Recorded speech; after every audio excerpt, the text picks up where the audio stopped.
하는데 우리가 지금 계속 사도행전을 보고 있지요.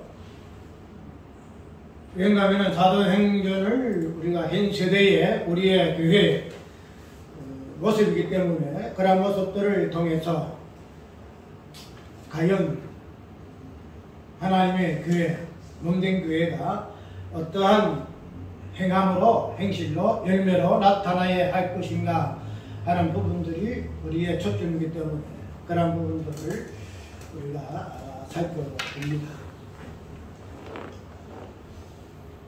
9절에서 11절까지의 말씀을 보게 되면은 성천하심과 그 다음에 그 성천에 뒤하여 언급하신 그 재림의 그 부분을 한번 살펴볼 것인데, 우리가 이 성천과 이 재림이라는 이 부분은 우리 신앙생활의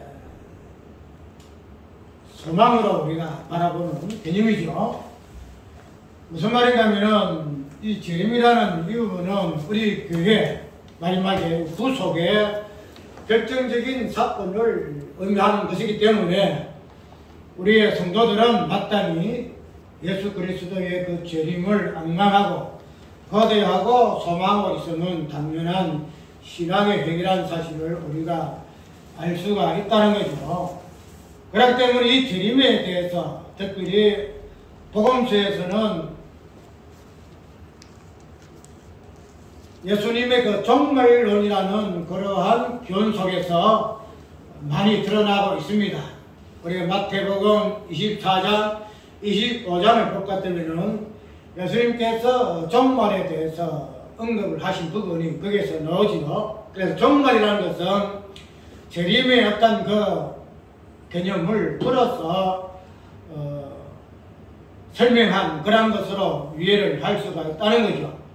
그래서 종말에 예수님의 그 재림하심으로 말미암아 어떠한 현상이 나타나는가 하는 부분들을 예수님께서 하나님의 나라가 무엇인가 하는 그러한 부분으로 비유적인 부분에서 설명하고 있는 내용이 마태복음 24장에서 25장 특별히 종말론의 고연 속에서 드러나고 있음을 알 수가 있습니다. 그렇기 때문에 우리는 복음서의 그 종말론의 개념 속에서 나타나는 그 예수 그리스도의 재림으로 말미암는 그 사건들, 그 교훈들, 그 의미들을 우리가 종말론적인 예수님의 그 기원 속에서 우리가 살펴볼 것인데, 그러나 그러한 보편적인 종말론 속에서 나타나는 예수님의 그 기원, 하나님의 나라의 어떠하심에 대한 비유, 그 부분들을 우리가 잘 알고 있지요. 24장에 보게 되면은 종말론의 어떤 증거들로서의 하늘과 땅과 그 가운데서에 들어가는 자연계의 그 현상들, 그런 부분들을 24장에는 기록을 해놓고 있고, 그 다음에 25장에서는 그러한 것들을 비유로 통해서 종말에 관해서 이야기하고 있는 부분들을 우리가 알죠. 그래서 25장을 보게 되면은 우리가 잘 알고 있는 무슨 비유가 나와요? 12처녀 비유가 나오죠. 그래서 설기 있는 자와 미련한 처녀에 대한 비유가 나오고, 그 다음에 달란트 비유가 나오고, 그 다음에는 양과 염소의 비유가 나와서 그런 부분들을 통해서 예수님께서 종말에 예수님께서 신랑으로 재림하실 때에 하나님의 나라의 그 백성들의 그 모습들, 그런 부분들을 교훈하고 권면하고 있는 내용으로 되어 있습니다.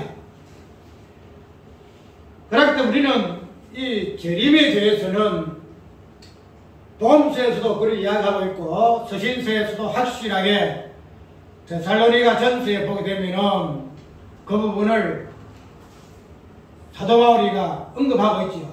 공중으로 그래서 땅이 없어지고 축이 말려지고 이런 부분을 대해서 데살로니가 전서에서도 예수님의 그 재림의 현상을 이야기하고 있다는 거죠. 그렇기 때문에 우리는 이 재림에 대해서는 그렇게 뭐랄까요, 생소한 개념이 아니에요. 우리의 마지막 소망이 재림으로 말미암는 구속의 그 완성, 마지막에 재림을 통해서 영원한 하나님의 나라에 거하게 됨으로 인해서의 이 소망은, 이 재림은 우리 신앙의 그 소망, 믿음, 그 다음에 소망, 그 사랑이라는 그 개념 속에서의 하나의 본질로 자리 잡고 있음을 알 수가 있다는 거죠. 그렇기 때문에 우리는 이 재림을 그런 관점에서 재림을 보았다는 것에서는 당연한 의미가 될 거예요. 그래서 그러한 것들이 소망이 될 것이고, 그런 하나님의 나라의 어떤 의미에서의 우리는 그 참여하는 하나님 나라의 백성으로서 어떻게 재림을 신앙적인 관점에서 우리가 살 것인가 하는 부분은 당연한 그러한 개념이더라 이 말이에요.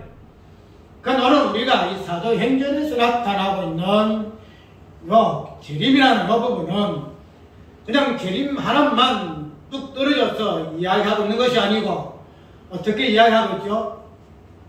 성천과 연결시켜서 재림을 이야기하고 있어요. 보니까 오늘 제목이 뭐예요? 성천에서 재림까지라는 거예요. 성천에서 재림까지. 그래서 키포인트가 뭔가 하면 주제는 성천과 그 다음에 재림에서 나타난 약속이라. 약속. 우리가 분명히 재림도 하나의 약속이죠. 하나 약속인데 이 약속이라는 요 재림의 개념을 성천의 개념과 맞물려서 우리가 이해를 해야 정확하게 재림에서의 그 약속의 의미를 알 수가 있다는 거죠. 우리가 재림을 생각할 때는 단순히 예수님이 다시 오실 것이다 이렇게 이야기를 하고 있는데, 근데 그 가운데서 이 약속이라는 이 개념을 생각은 하기는 합니다만은도 이 약속의 개념을 어떤 개념으로 이해를 하지 못하는가 하면은, 약속은 다른 말로 무슨 개념이죠? 우리가 성경에서 말하는 약속은 언약의 쟁점에서의 약속이더라 이 말이죠.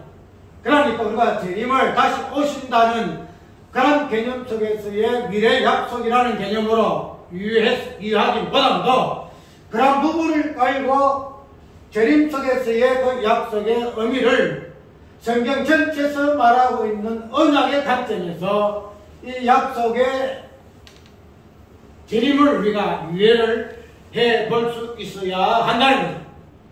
그렇기 때문에 그런 부분에서 우리가 오늘 재림의 그 약속을 이해하기 위해서 오늘 본문 속에서의 성천과 연결된 이런 의미로서 그 부분을 살펴보게 되면은 어느 정도 그 뉘앙스를 이해할 수 있다는 거죠.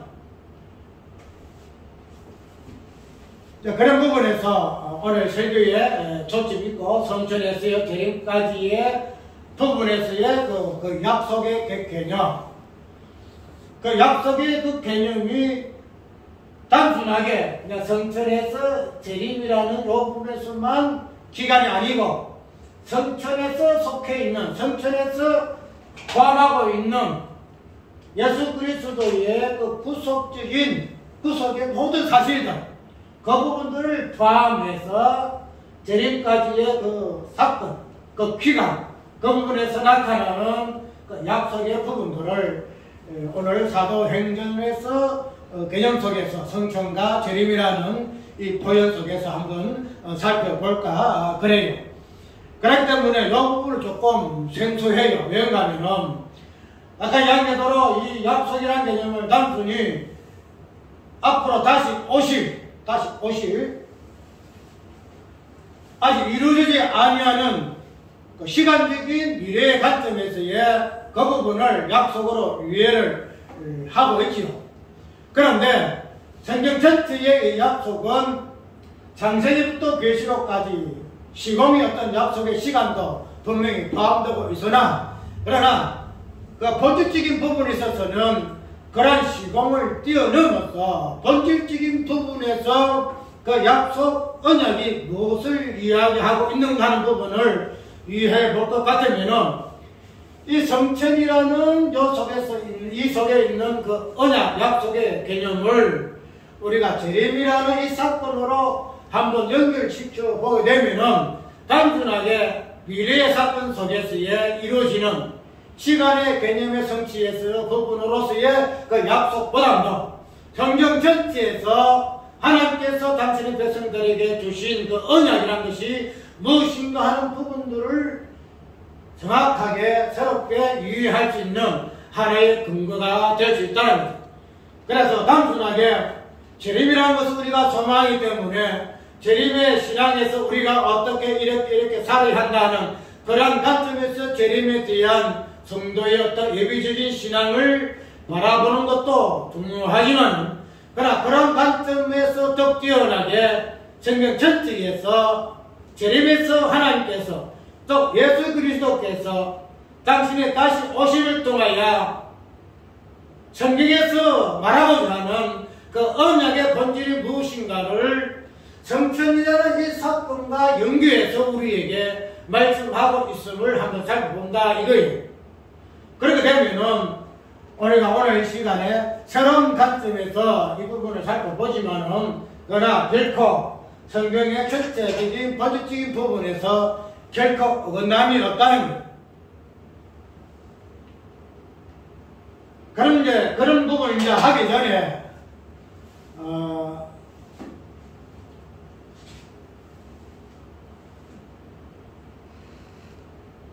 성천과 재림, 특별히 재림과 연결되어 있는 시작에서의 출발이 되어지는 그 성천의 의미를 한번 살펴보고 그 부분에서 이 부분들이 어떻게 재림이라는 그 사건 그 다음에 그 기간 속에 그런 그 성천의 그 의미가 언약의 관점에서 어떻게 하나의 어떤 본질적인 부분과 그 다음에 어떤 개체로서 드러나고 있는가 하는 부분들로 한번 살펴볼까 그래요. 어쨌든 우리가 재림이라는 이 사건을 성천의 관점에서 보지 못하면은 재림의 예수는 성천의 예수와 상관이 없는 그러한 예수가 되어진다는 거죠. 이것을 제가 오늘 설교의 키 포인트라는 거예요. 단순히 다시 오실 예수, 그런 예수보다도 성천과 덩그러진 그런 예수보다도 성천과 맞물려서 하늘로 올라가신 그 예수 그리스도가 어떻게 재림 예수와 연관이 되어 있는가 하는 부분들로 연관되어 있지 아니하면은 우리가 다시 바라보고 소망하는 이 재림 예수는 성경에서 말하고 있는 재림 예수가 아니더라 이 말이에요. 그러니까 우리가 재림을 소망하고 예수 오심을 다시 바라보기 위해서는 성천하신 예수, 하늘로 올라가신 이 예수를 정확하게 이해해야 그 재림 예수가 연결될 수고 그 재림 예수를 우리가 소망하고 바라보는 그 신앙의 모든 부분들이 일치가 된다는 성경적인 신앙이 될 수 있다는 거죠. 그래서 그런 부분에서 우리가 단순하게 다시 오시는 미래의 예수가 아니고 이미 2000년 전에 하늘로 올라가신 성천하신 그 예수, 소예수의 모습에서 다시 오시는 재림의 예수를 위하고 그런 예수를 소망할 때에만이 재림의 신앙을 성경적인 신앙이라 할 수가 있음을 오늘 본문을 통해서 확인할 수가 있어야 한다는 겁니다. 우리는 오늘 재림 예수가 성천 예수님과 어떠한 관점에 연결되어진가 하는 부분을 살펴볼 것인데 특별히 그러면 우리가 성천을 어떻게 이해할 것인가? 우리가 기독교의 어떤 절기 가운데서 성천의 개념을 우리가 자주 불론을 하지 않아요. 왜 그런가 하면은 성천이라는 것은 단순하게 그냥 40일 지났다가 그 다음에 바로 올라가신 단순한 사건이기 때문에 그냥 성천은 이거 올라갔었구나. 그리고 그 다음에는 예수님 오시겠지. 그런 미래적인 재림이 사이에 이 성천이 있기 때문에 성천은 그냥 예수님이 부활 성천 하셨네, 이런 부분으로만 성천을 이해를 해요. 근데 분명히 성천은 십자가에 죽으시고 부활하시고 그 다음에 성천까지의 그 부분도 연결되어 있어요. 그 부분들이 부활하셨다, 그 다음에는 그걸로 예수 그리스도의 구속이 완성된 것이 아니고 부활하신 예수가 어떻게 하늘로 올라가셨는가, 그 의미가 무엇인가, 그 부분들을 설명하는 것이 예수님의 성천의 개념이기 때문에 그런 부분들을 깊이 있게 한번 상고해 보아야 한다는 거죠. 우리가 이 성천에 대해서 성경에서 이야기하고 있는 부분들 많지요. 그래서 우리 성천을 다른 말로 이야기하면 예수님의 그 성기다. 성천에 있어서 존귀케 되셨다. 이런 부분으로 예수 그리스도의 성천을 이야기하고 있지요. 그래서 그런 부분을 가지고 보면은 성천은 예수님의 그 낮아지심에 대하여 높여지심에 대한 존귀케 된 예수 그리스도를 성천이라는 이 사건을 통해서 우리에게 보여주는 내용인 것을 분명하다는 거죠. 그런데 우리는 이러한 부분을 단순하게 예수님의 그 존귀하심에서만 국한될 것이 아니고 예수님의 그 올라가심, 그 성천의 부분들이 어떠한 의미에서 예수께서 성천하셨는가 하는 부분을 한번 살펴보아야 할 것이라는 거죠. 그래서 그런 부분들을 아까 이야기한 것으로 예수님의 성천하심은 예수님의 구속 사역의 그 완성적인 부분에서 낮아지심과 높아지심의 이 부분들을 설명하는 그런 관점에서의 성천의 사건일 것 같으면은 그런 부분들로 이해를 정확하게 해야만이 그런 예수 그리스도와 다시 오시는 재림 예수와 연결되어지는 부분으로 인해서 성천으로 말미암는 구속의 예수 그리스도의 그 믿음의 내용과 다시 오시는 재림의 예수의 그 부분을 연결함으로 인해서 단순히 그냥 재림하셔서 그냥 심판하시고 그 다음에 이 부분들이 그냥 하나님 나라에 올라가서 우리가 천국에 들어갈 것이다 하는 그런 관념론적인 그런 재림으로서 예수의 어떤 일상적인 그러한 개념에서 답비할 수가 있다는 사실이에요. 성천이라는 것은 예수님의 다시 올라가심이죠. 오늘 보게 되면은 어떻게 이야기하고 있죠?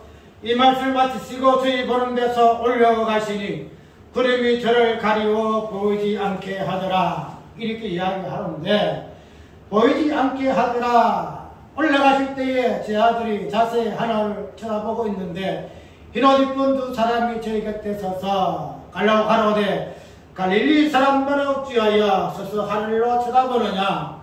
내 가운데 하늘로 올라오신 예수는 하늘로 가심을 본 그대로 오시리라. 분명히 성천과 재림을 이렇게 본문의 내용으로 쭉 설명을 하고 있는데, 성천하심에 대한 그 의미적인 부분들을 단순하게 올라갔었다 하는 성천의 개념에서 살아볼 것이 아니고, 이 올라가심의 이유는 어떠한 부분에서 규인했는가 하면은 낮아지심에서 내려오심의 규인에서 그런 것들을 결론함으로 말미암아 마지막에 올라가심의 결론은 뭐랄까요? 당연한 그런 결론이더라, 그런 걸로 이해가 되어진다는 거죠. 예수님의 다시 올라가심은 예수님의 내려오심에 기인하는데, 그 예수님의 그 내려오심은 무엇을 의미를 하지요? 우리가 성천을 예수 그리스도의 다시 올라가심, 즉 다른 말로 말하면은 예수 그리스도의 올라가심, 성천은 창세전으로 회귀하는 거예요. 회귀라는 것을 알지? 다시 돌이키는 거예요. 기한다, 이렇게 이해를 하면 될게요. 예수 그리스도의 성천하심은 그 내려오심의 그 장소에 다시 올라가는 그런 의미가 있다는 겁니다. 예수 그리스도의 근본적인 출발은 어디에서부터 출발이에요? 창세 전에서의 그 출발을 거기에서부터 이야기하고 있다는 거죠.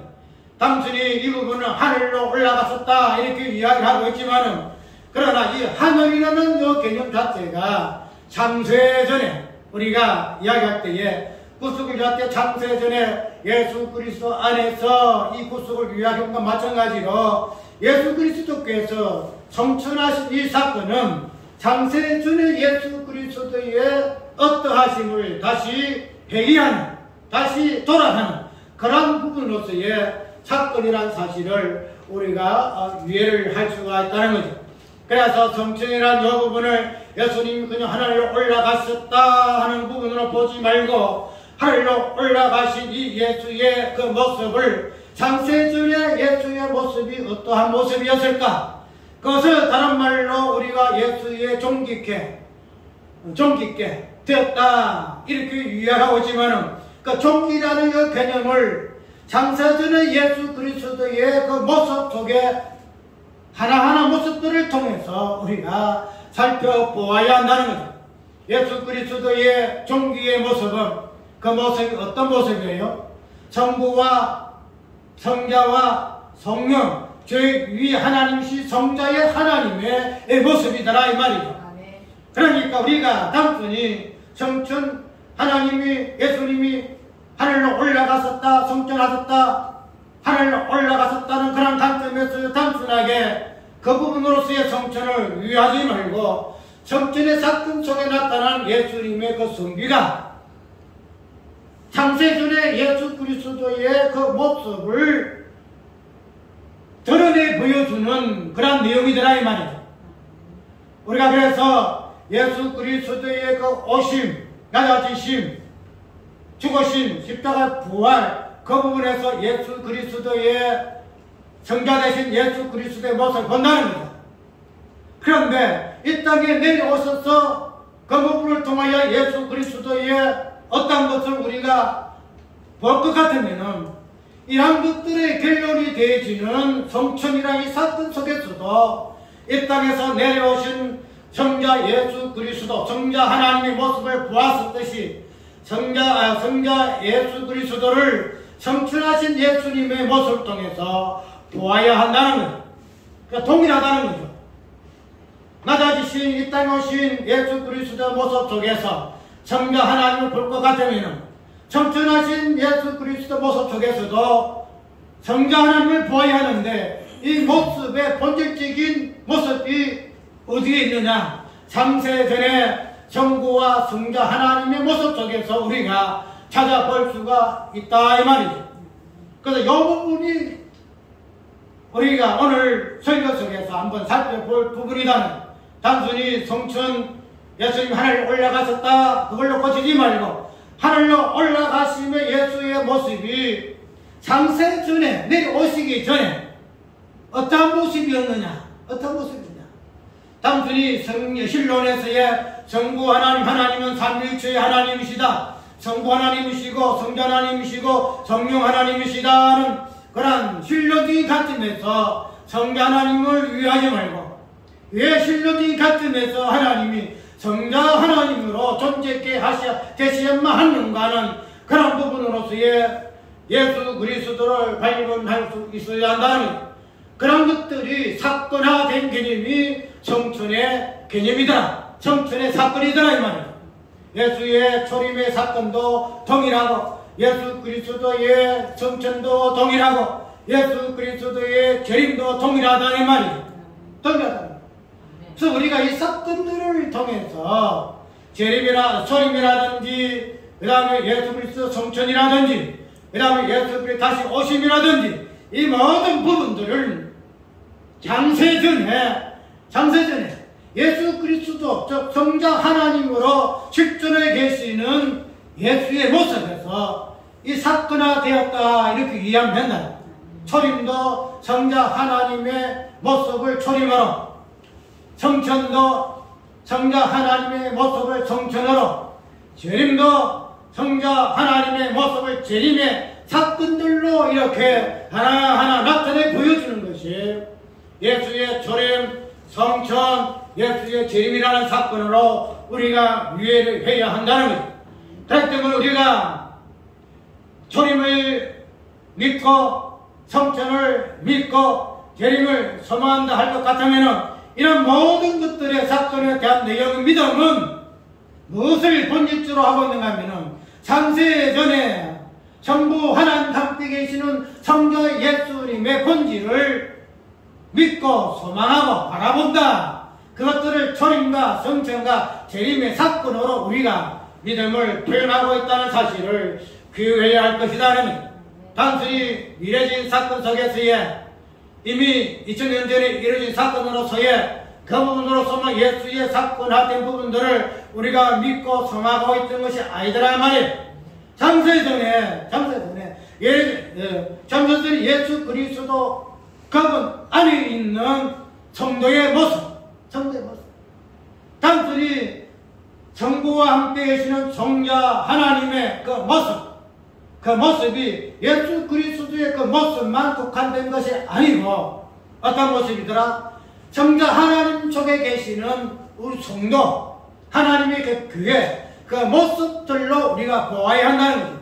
그런 것들이 이 땅에 하나의 역사의 흐름, 시공 가운데서 사건화된, 역사 속의 사건화된 그러한 예수의 어떤 사건화된 그러한 구속사로 말미암아 우리가 이 땅에 있는 존재로서 그 부분을 믿고 소망하고 바라본다는 거예요. 그런 것들이 예수님이 땅에서 행하신 소림, 성천, 재림이라는 큰 표준 안에서의 구속사적인 내용이라는 사실을 우리가 기억할 것인데, 그런 것들을 우리가 성천의 사건을 창세전에 예수 그리스도의 성자 하나님의 모습, 본질적인 모습으로 성천의 개념을 사건을 유의할 것 같으면 동일하게 이런 것들을 우리가 유의하는 이 부분들을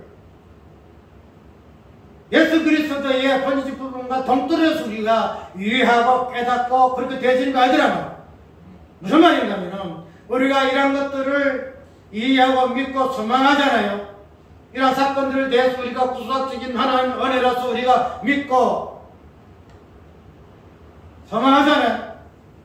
자꾸 반복되는 그런 표현이지만 그런 부분들은 이 땅에 나타난 어떤 현실적인 사건 속에서 우리가 나타내진 부분들이지만, 그러나 이런 모든 현실적인 나타나는 현상들은 어디에서부터? 성자 하나님의 그 출발, 본질적인 부분에서 출발했듯이 그 안에 있는 우리의 모습 속에서 이 부분들을 보아야 한다는 거예요.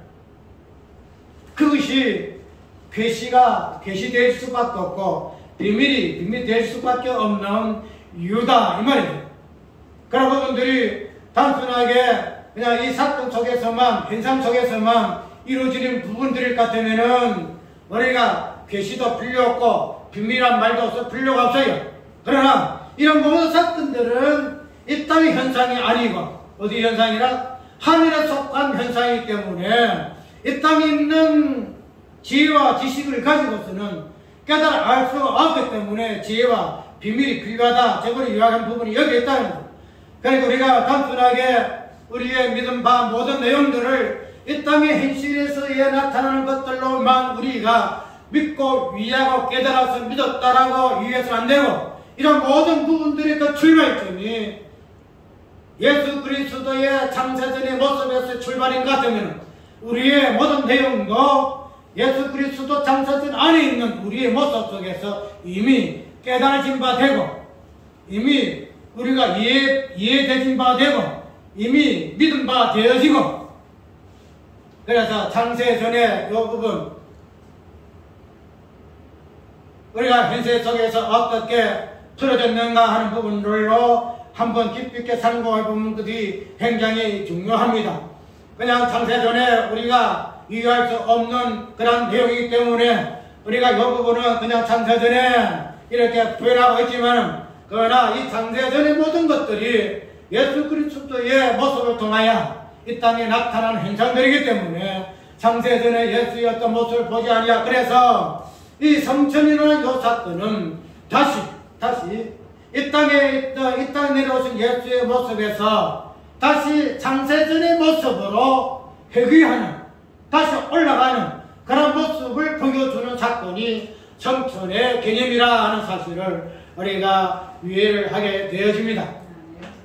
그렇기 때문에 이러한 성천의 사건을 그런 본질적인 구조사적인 관점에서 유의하게 되어지게 되면 그런 관점과 성천과 맞물려 있는 재림이라는 이 사건도 다시 오시는 그냥 그러한 예수의 모습이 어떤 모습일까요?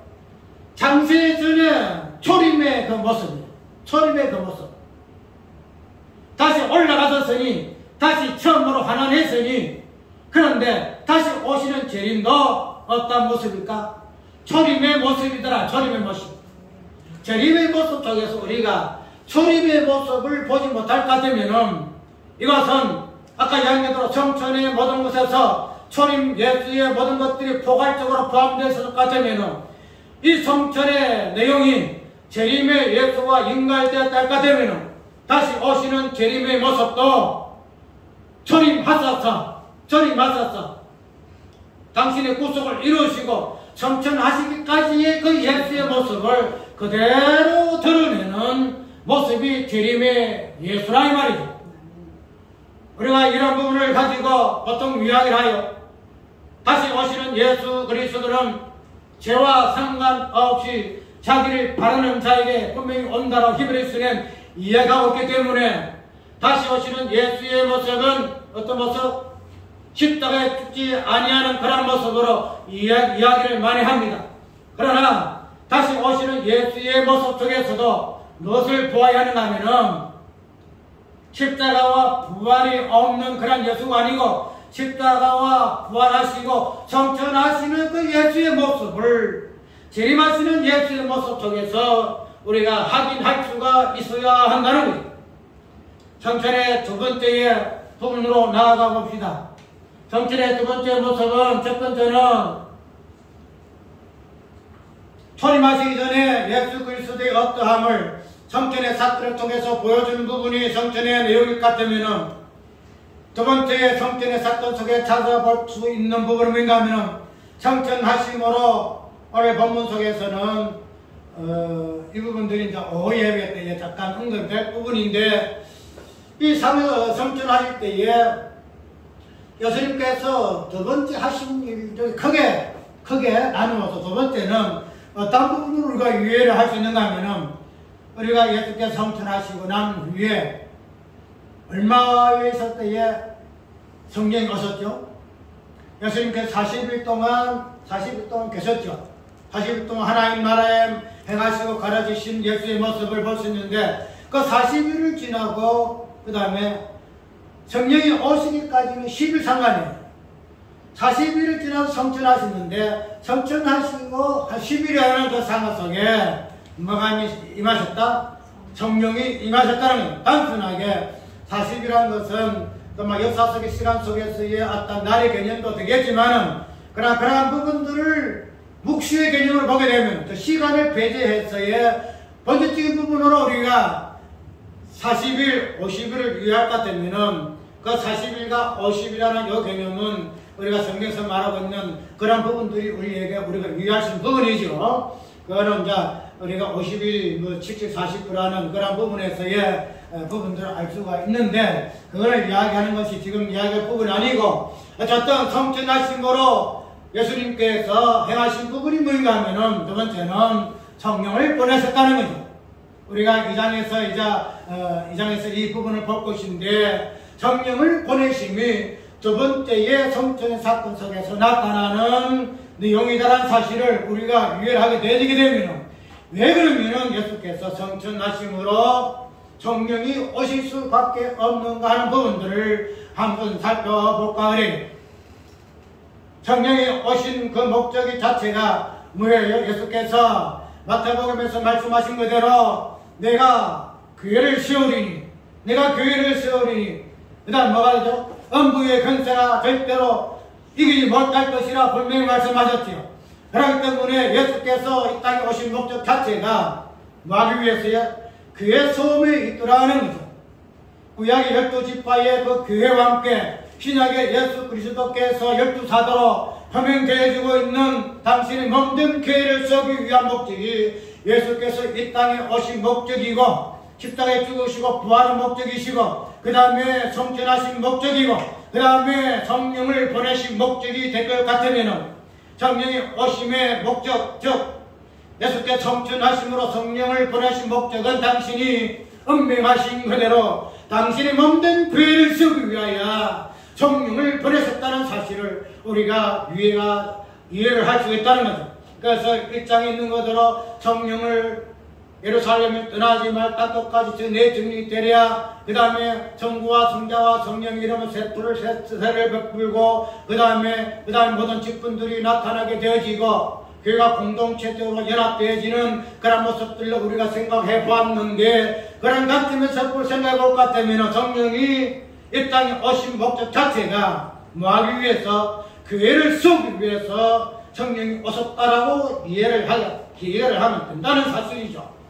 그러면 그러한 부분들이 이제 예수께서 성천과 재림이라는 이 사건을 통해서 성천은 올라가시고 당신의 본질적인 부분이 무엇인가 하는 부분을 보여주시는 사건으로서 성천이 있고, 두 번째로서는 이 성천을 통하여 성령을 보내시는 말미암아 당신의 교회를 세웠다는 것이 목적일 것 같으면은 우리가 오늘날의 이 교회, 성령을 통하여 새롭게 창조된 교회가 그러면은 어떠한 모습으로 우리가 이 부분들을 설명해낼 것이며, 즉 오늘 본문 속에서 분명히 사도행전 속에서는 몸된 교회 세우심에 그에다가 무엇을 언급하셨지요? 재림을 언급하셨다는 거죠. 재림을. 그러면은 이 재림이라는 이 사건도 교회와 연관되어 있다는 사건을 우리가 이해하죠. 우리가 그거는 당연히 아는 사실이지. 맞아요. 우리 성도들은 교회라고 할 수 있는데 성도의 마지막 소명이 재림이기 때문에 우리는 교회는 재림과 상관이 있다라고 누구나 이해할 수 있는 사실이에요. 그러나 아까 얘기한 그대로 우리가 재림이라는 사실을 단순하게 다시 오심이라는 요것만 생각할 것 같으면은 그냥 그렇게 이해를 해도 무관하다 이 말이에요. 그런데 우리가 아까 이야기한 대로 이 재림이라는 요 사건은 무엇으로? 성천과 연관이 되어 있다는 거죠. 성천 연관이 되어 있고, 그 다음에 성령의 오심과 연관이 되어 있을 것 같으면은 이 재림, 이 교회라는 것 자체가 성령의 오심과 성천의 사건들과 마지막에 예수 그리스도의 그 재림까지도 포함되고 있다는 존재가 이 교회라는 사실이라는 말이죠. 그러면 아까 오늘 키 본적이요. 성천의 재림까지의 그 제목인데 주제가 뭐냐? 나타난 약속이더라. 나타난 약속이다. 그러면 교회가 분명히 시험을 받았지요. 그 교회에 예수님께서 무엇을 약속하셨죠? 재림을 재림을. 그러면 이 재림을 우리가 약속이라는 개념으로 풀어야 한다는 거죠. 약속 개념으로. 그러면 이 부분을 어떻게 풀 것인가? 단순하게 교회라는 것은 지금 우리에게만 해당되는 삶이 아니에요. 교회라는 개념은 예수님의 그 신학적인 관점에서만 생각해서도 안 되는 부분이에요. 교회라는 것은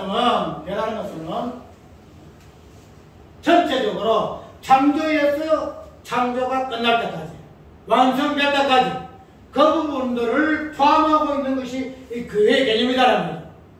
그렇기 때문에 이 교회의 개념을 우리가 예수님의 어떤 부분에서 앞으로 마지막 예수 오심까지의 교회 개념으로 이해상이 되고, 이 부분을 한원을 해서 다시 해결을 해서 어디까지 돌아가야 하는가 하면은 창세전, 즉 창조로 함으로부터 이때까지의 마지막에 재림에 이어질 때까지까지 그 시간 속에서 드러나는 교회 개념에서 찾아볼 수 있어야 한다는 거예요.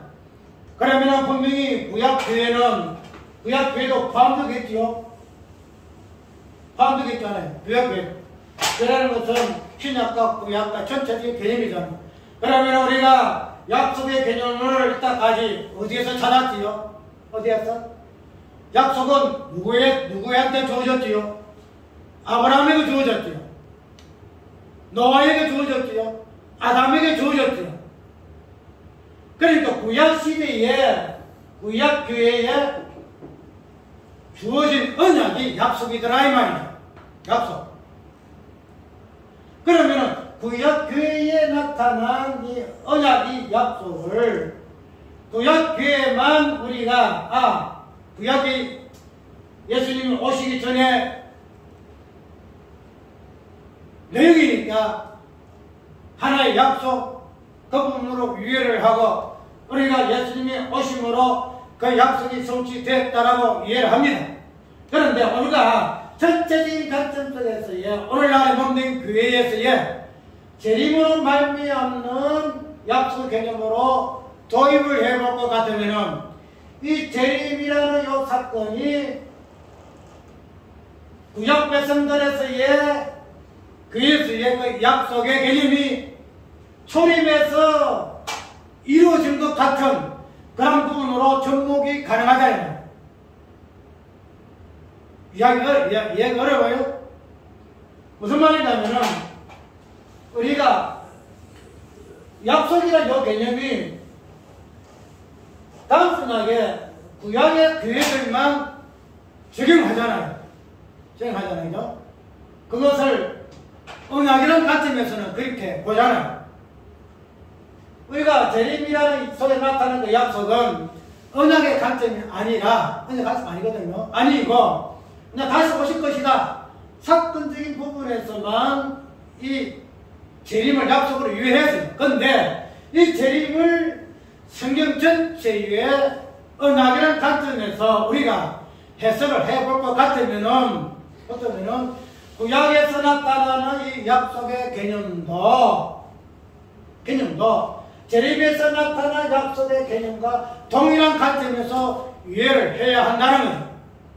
그렇기 때문에 우리는 이 약속의 개념을 성경 전체의 개념으로 단순하게 구약에서의 약속에서 예수님의 초림에서 오신 부분으로 성취가 되었다는 그런 시간 개념, 구약의 관점에서 우리가 이해를 하지 말고 성경 전체의 개념, 즉 재림에서 마지막에 모든 것이 완성되어지는 재림이라는 사건 속에서의 약속의 개념을 언약의 부분을 볼 것 같으면은 우리가 이 부분에서 구약의 약속 개념을 전체적인 개념으로 오늘 우리에게까지 적용되는 개념으로 확대 해석을 할 수 있어야 한다는 거예요. 그렇게 되어져야 재림이 단순하게 어떤 다시 오실 것이다 하는 단순한 약속이 아니고 성경 전체의 핵심을 본질을 드러내는 개념이 될 수 있다는 거예요. 내가 강조하고 싶은 이유는 바로 이러한 부분에서의 이유이기 때문에 그러면 이 약속이라는 개념이 구약에서만 나타나기 때문에 이 구약의 약속의 개념을 오늘 우리가 어떻게 적용할 것인가, 어떻게 우리가 차입할 것인가, 대입을 할 것인가 하는 부분을 보게 되어지게 되면은 이 재림이라는 이 사건을 약속이라는 부분이 예수 그리스도의 초림으로 말미암아 어떻게 유예되었는가는, 어떻게 성취가 되었는가는 부분들을 볼까 되면은 예림의 어떤 부분의 약속이 그 약속의 개념이 성취된 부분들이 예수의 초림과 재림으로 성취가 될까 되면 단순하게 재림이라는 이 부분에서만 이 부분을 약속으로 보지 말고 이 부분을 성경 전체의 약속 개념으로 볼까 되면은 그 약속의 개념이 이루어진 것들이 초림의 개념에서 성취가 되어지고 유예가 되어지더란 말이죠.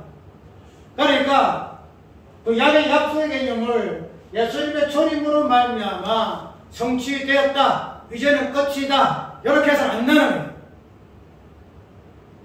그렇게 되면은 우리가 그 약속의 개념을 어디까지 끌고 갈 수 있어요? 약속의 개념을 마지막에 예수 그리스도의 그 재림까지 우리가 끌고 갈 수 있다는 겁니다. 하나님의 그 약속, 하나님의 언약이라는 것은 단순하게 예수님의 그 초림에서 성취가 됐어요. 성취가 됐는데 이 성취적인 부분은 무슨 부분인가 하면은 본질적인 부분입니다. 핵심적인 부분. 그러나 본질적인 부분은 시공을 초월해요. 시간과 역사와 공간을 초월해요. 지금 막 묵시가 되는 거예요. 묵시가.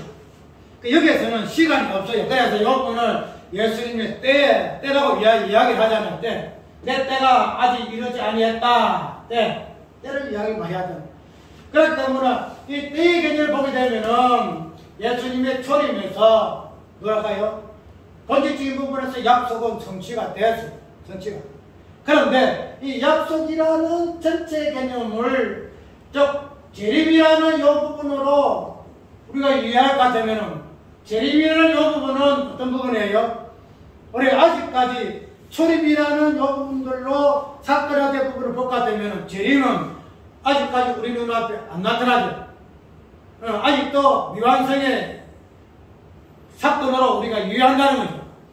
그렇게 되면 우리가 이 부분에서 분명히 약속은 초림으로서 성취가 됐죠. 본질적인 부분은 성취가 됐어요. 그런데 우리는 아직까지도 어떻게 되어 있어요? 시공간 속에 있잖아요. 시공간 속에 있다는 거예요. 그렇게 되면 시공간 속에 있는 우리의 그 약속에 대한 성취는 어디까지 끌고 가요? 우리를 예수님의 재림까지 끌고 간다는 거예요. 재림까지.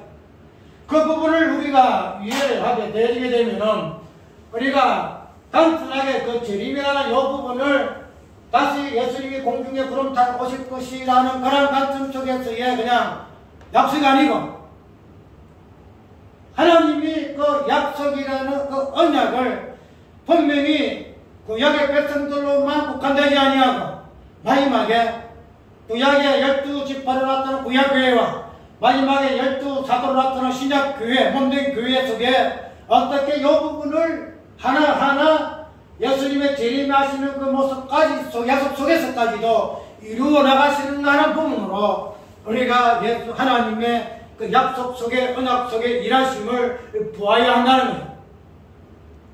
그래서 우리는 언약을 이야기할 때에 이미 이야기하잖아요. 우리 보통 구사 쪽에 이야기할 때는 다들 이야기 이미 아니 또 그러나 이런 이야기를 많이 해요. 그런데 그런 부분들을 우리가 시공간적인 관점에서 제거하는 부분에서 어폐가 있다 하는 그 부분들을 그렇게만 성취를 이야기하고 아직이라는 그 부분들을 섞어서 이야기하는 부분에서 또 다르게 이야기하는 부분들도 없지 않아 있어요. 그런데 오늘 이 시간에서 살펴볼 부분은 교회라는 관점에서 볼 것 같으면 교회.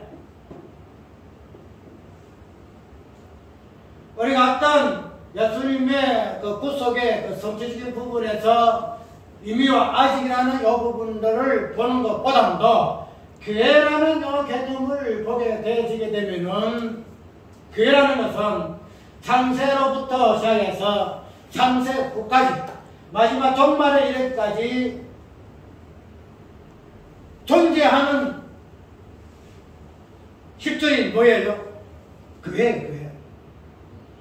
예수님의 그 언약이라는 약속은 당신의 십자가 죽으신 구속이라는 부분은 분명히 어디에서 십자가에 죽으시고 부활하신 말미암아 성취가 되었어요.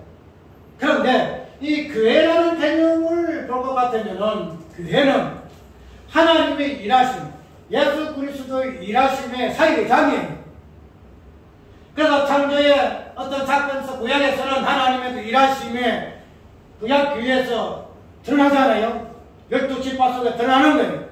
그러면은 신약 교회에서의 예수님의 그 사역은 12사도 그 교회로서 드러나는데 그런 12사도의 교회의 모습들이 오늘 우리의 모습일 것 같으면은 예수님의 그 약속은 당신의 십자가 부활을 통해서 성취가 되었어요. 그런데 이런 부분들을 시간적인 공간으로 볼 것 같으면은 아까 이야기했던 이미와 아직이라는 이런 것을 사용할 수밖에 없어요. 왜? 우리가 몸이라는 것은 이 시공을 초월할 수 없는 존재이기 때문에, 그렇다고 아직 예수님이 다 이루었다라고 이야기하고 계시는데, 우리가 몸이라는 시공이 있기 때문에 아니야, 아직 이루어지지 아니해서 할 수가 없다는 거예요. 그러면은 예수님이 선하신 것들은 이미는 우리가 이해를 선할 수밖에, 맞아, 이미 됐어. 그런데 내가 아직도 시공 가운데 있는 육체의 몸이 있기 때문에 아직이라는 개념을 쓸 수밖에 없다라고 이야기할 수 있다는 건데, 이런 부분들을 개인적인 군 관점에서 볼 것 같으면은 이렇게 쓸 수가 있는데 그 부분에서도 약간 뉘앙스가 나와요. 근데 이것을 교회라는 관점 속에서 막 우리가 마지막 나타난 성도의 모습도 이런 모습이지만은 그러나 교회라는 공동체적인 모습 속에서 우리가 보아질 것 같으면은 이런 부분들이 구약교회나 신약교회나 전체적인 부분에서 예수님의 하나님의 그 일하심이 있기 때문에 끝날까지 재림을 통해서 완성되기 때문에 예수 그리스도의 그 교회에서 나타나는 구속이라는 이 부분들은 아직도 뭐하는 상태라? 진행 상태더라. 아직도 나아가는 역사적인 부분들이 있더라. 이 부분들로 이해가 되어진다는 거죠. 그렇기 때문에 우리가 약속이라는 이 개념을 오늘 우리 속에 사용하기 위해서는 우리가 어떤 존재로 어떤 개념으로 이해를 해야 돼요? 교회라는 개념으로 이해를 해야 된다는 거예요. 교회라는 개념으로. 그래서 이 교회라는 개념으로 되게 되어지면은 이제 재림이라는 요 기간 속에서의 우리가 부분들을 보게 되면은 이 부분들을 다루고 있는 내용이 무슨 내용이에요? 계시록이죠. 계시록.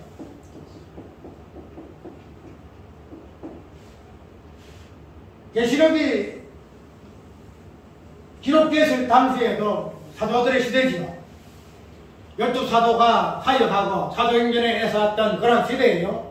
그렇기 때문에 그런 계시록의 그 내용을 우리는 어떤 내용으로 보아야 하는가 하면은 예수님이 구약 백성들이 초림하실 때에 초림의 그 예수 그리스도를 보고 그 약속을 보고 그것을 믿고 소망하는 가운데서 초림을 대망했더라 말이죠.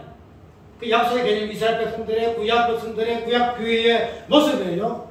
그래서 그러한 모습들을 우리가 계시록의 내용, 앞으로 재림까지의 그 내용들을 오늘 우리 교회에서 지음하는 관점에서 그대로 적용을 해보자.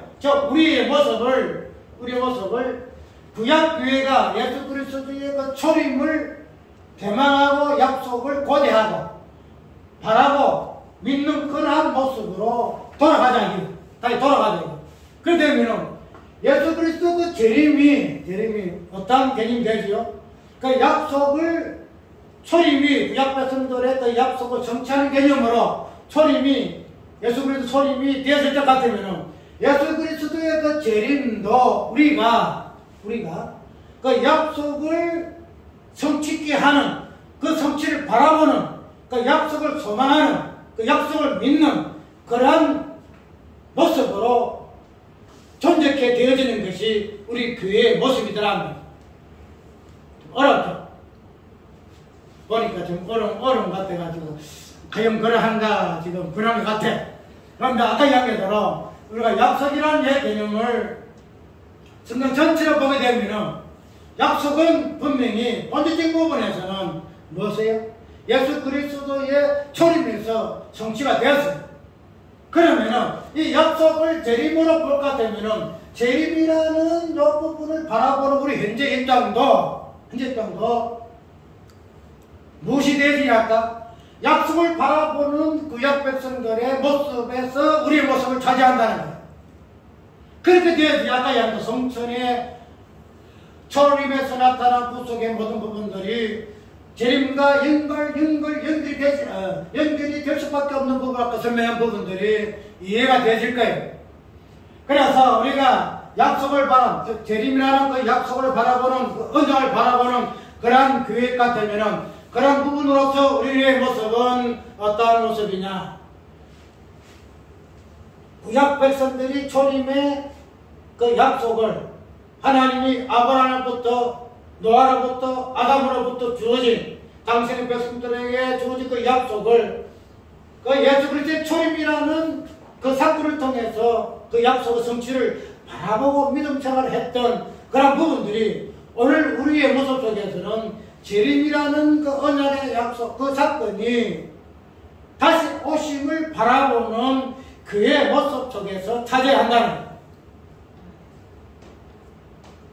앞으로 혀가 조금 이제 이 설교를 들으면서 자꾸 해가지고 댓글 한번 해봐요. 그런데 그런 부분을 보게 되면은 이 계시록이라는 그 내용 자체가 어떤 모습이에요? 계시록 우리가 단순하게 사도들의 그 모습, 특별히 사도행전을 나타난 뒤에부터 저 서신서에 나타나는 부분 나타나고 마지막에 계시록으로 말미암아 성경이 끝이 나는데 우리가 이 계시록을 보게 되면은 뭐랄까요? 거기에는 뭐 심판이 그냥 오고 그냥 불이 떨어지고 별것 다 해요. 별것 다 나타나요. 하늘이 그냥 무너지고 땅이 무너지고 그냥 뒤죽박죽이 되어지고 그냥 바다에서 그냥 희한한 것들이 올라오고 그냥 정신이 없어요. 그런 모습들 계시록은 마지막 종말론적인 혼돈이죠. 첫 창조의 모습이 뭐예요? 땅이 혼돈하고 땅이 혼돈하고 흑암이 깊은 위에 있는 그러한 모습으로 계시록은 현상들을 설명하고 있다는 거죠. 그래서 구약의 백성들이 구약의 교회가 그들이 처하였던 그 상태가 계시록의 그 내용의 모습들의 삶이었더라 이 말이에요. 계시록에서는 성도의 교회의 다양한 모습들이 나와요. 앞으로 계시록을 자주 접할 것인데 계시록의 그 내용들은 마지막 종말론적인 부분, 즉 예수님의 처음 오심에서부터 다시 오심의 그 사이의 종말인데 그 종말론적인 사건 속에서 나타나는 땅이 공허하는 그런 모습, 땅이 정상적으로 운행 안 해요. 첫 하나님이 창조하기 전에, 질서를 이루기 전에 공허하고 혼돈하고 흑암이 깊어 있는 그런 모습들이 계시록에 다양하게 나타나는 그 사건, 이적들, 기사들, 상징들, 일곱 인, 일곱 대접, 일곱 나팔 이런 부분들로 나타나게 되기다. 그래서 그러한 사건과 커다란 모습 속에서 우리 교회는 살고 있다는 거죠. 신앙생활을 한다는 거죠. 이런 모습들이 구약 백성들이 예수 그리스도의 초림을 보고 약속을 바라보고 그들이 환난을 당하고 고통을 당하고 그 다음에 핍박을 당하고 죽임을 당하고 그래서 구약의 선지자들이 얼마나 죽음을 많이 당했어요? 나중에 그들이 다니엘서를 보게 되면 에스겔서를 보게 되면은 바빌론에서 핍박을 당하고 죽음을 당하고 환난을 당하고 그냥 포로 생활하게 되고 애굽에서의 그 모습들, 그런 모습들을 우리가 구약 백성들의 계시록의 내용의 모습들이라는 사실을, 그래서 그런 것들을 약속을 바라보는 자의 모습이더라 이 말이에요. 구약의 교회가 약속을 바라볼 때에 구약의 땅에서의 신약의 계시록의 그 내용들, 땅이 혼돈하고 공허하고 흑암이 깊음 있는 성도들의 모습 속에서 그들이 당할 수밖에 없는 다양한 환난과 핍박과 그 순교와 죽음과 그 다음 그 가운데서의 하나님의 구원하심을 맛볼 수 없는 구약 백성들의 모습이 오늘 우리가 계시록을 공부할 때에 계시록에 나타나는 그러한 내용들이 오늘 우리가 예수 그리스도의 그 재림의 약속을 고대하는 몸된 교회의 모습이 없더라 이 말이죠. 그렇기 때문에 우리는 그런 모습 속에 우리가 구약의 백성들이 예수 그리스도의 그 약속을 어떻게 했어요? 그 약속의 성취가 무엇인가? 그 약속의 내용이 무엇인가? 그 믿음의 내용이 무엇이기 때문에 하나님 우리에게 언약하시고 복을 허락하셨는가 부분들을 면밀히 살펴보고 연구하고 그 부분을 어떻게 그래서 예수 그리스도의 오심을 초림을 대망하는 당신의 택한 백성들의 모습이 구약의 택한 백성들의 모습일 같으면 오늘 우리는 재림의 예수 그리스도 언약을 약속을 성취하기 위해서 오실 예수 그리스도의 그 모습이 어떤 모습인가 하는 부분들을 우리는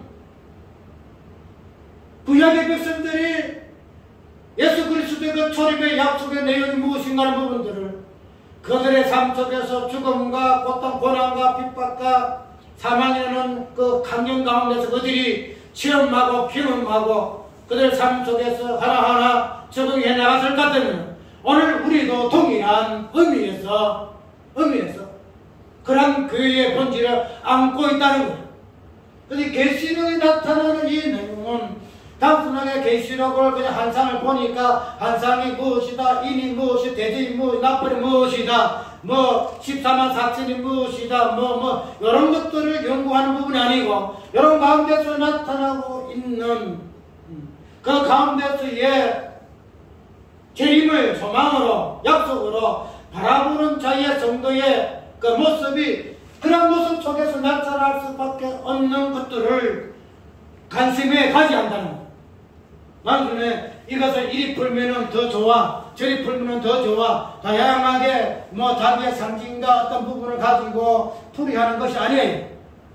이스라엘 백성들이 구약의 약속 속에서의 초림이 무엇인가 하는 부분들을 그들의 언약 속에 약속 속에서 주어진 계시를 유의하고 그것을 소망하고 연구하고 바라보고 믿고 소망했던 것 같이 오늘 우리는 계시록에 나타나는 이런 모든 내용들을 다시 오시는 예수 그리스도의 그 모습 속에서 어떻게 우리의 모습 구약 백성의 교회는 뭐예요?